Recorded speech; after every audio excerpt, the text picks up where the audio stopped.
السلام علیکم۔ مدینہ منورہ سے تلاوت قرآن کریم اردو ترجمہ کے ساتھ سورہ صاد آیات 65 تا 88۔ قاری محمد بن جاوید خان، ترجمہ بآواز عباس ایوب مدنی۔ یوٹیوب چینل برکات الحرمین سے پیش خدمت ہے۔ اعوذ باللہ من الشیطان الرجیم۔ میں شیطان مردود کے شر سے بچنے کے لیے اللہ تعالیٰ کی پناہ مانگتا ہوں۔ بسم اللہ الرحمن الرحیم۔ شروع کرتا ہوں اللہ کے نام سے جو بڑا مہربان نہایت رحم والا ہے۔ قل انما انا منذر وما من الہ الا اللہ الواحد القہار۔ کہہ دیجئے کہ میں تو صرف خبردار کرنے والا ہوں اور اللہ واحد غالب کے علاوہ کوئی عبادت کے لائق نہیں۔ رب السماوات والارض وما بینہما العزیز الغفار۔ جو پروردگار ہے آسمانوں اور زمین کا اور جو کچھ ان کے درمیان ہے وہ زبردست اور بڑا بخشنے والا ہے۔ قل هو نبأ عظیم۔ آپ کہہ دیجئے کہ یہ بہت بڑی خبر ہے۔ انتم عنہ معرضون۔ جس سے تم بے پرواہ ہو رہے ہو۔ ما كان لي من علم بالملأ الأعلى إذ يختصمون۔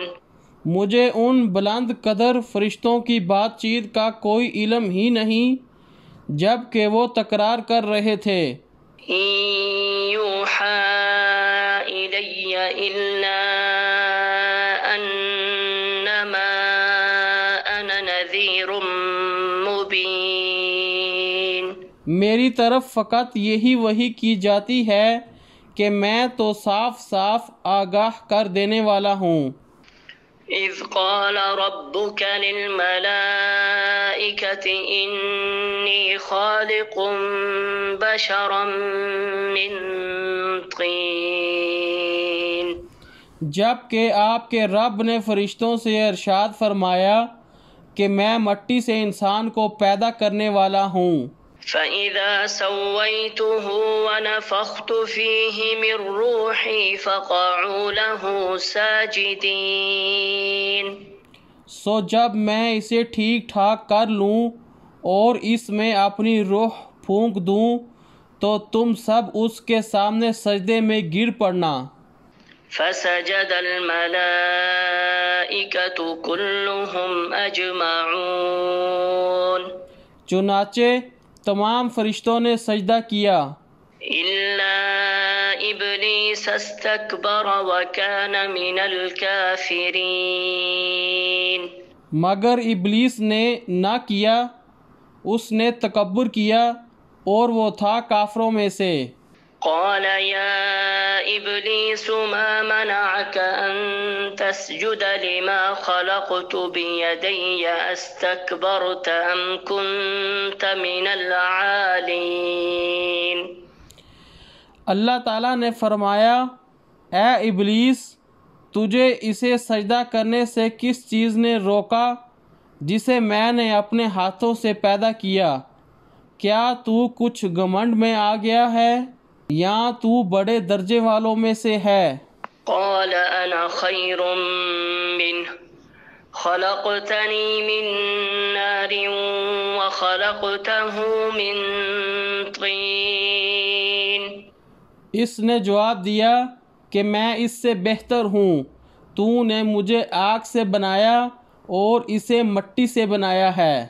قال فاخرج منها فإنك رجيم۔ ارشاد ہوا کہ تو یہاں سے نکل جا، تو مردود ہوا۔ وَإِنَّ عَلَيْكَ لَعْنَتِي إِلَى يَوْمِ الدِّينِ۔ اور تجھ پر قیامت کے دن تک میری لعنت ہے۔ قال رب فأنظرني إلى يوم يبعثون کہنے لگا میرے رب مجھے لوگوں کے اٹھ کھڑے ہونے کے دن تک مہلت دے۔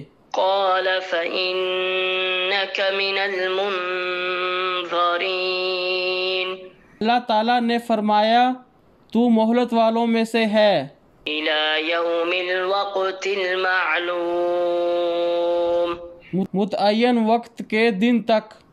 قال فبعزتك لأغوينهم أجمعين کہنے لگا پھر تو تیری عزت کی قسم میں ان سب کو یقیناً بہکا دوں گا إلا عبادك منهم المخلصين ما سوائے تیرے ان بندوں کے جو چیدہ اور پسندیدہ ہوں۔ قال فالحق والحق أقول فرمایا سچ تو یہ ہے اور میں سچ ہی کہا کرتا ہوں۔ لأملأن جهنم منك وممن تبعك منهم أجمعين کہ تجھ سے اور تیرے تمام ماننے والوں سے جہنم کو بھر دوں گا۔ قل ما أسألكم عليه من أجر وما أنا من المتكلفين کہہ دیجئے کہ میں تم سے اس پر کوئی بدلہ طلب نہیں کرتا اور نہ میں تکلف کرنے والوں میں سے ہوں۔ إن هو إلا ذكر للعالمين یہ تو تمام جہان والوں کے لیے سراسر نصیحت و عبرت ہے۔ وَلَتَعْلَمُنَّ نَبَأَهُ بَعْدَ حِينٍ یقیناً تم اس کی حقیقت کو کچھ ہی وقت کے بعد صحیح طور پر جان لو گے۔ صدق اللہ العظیم۔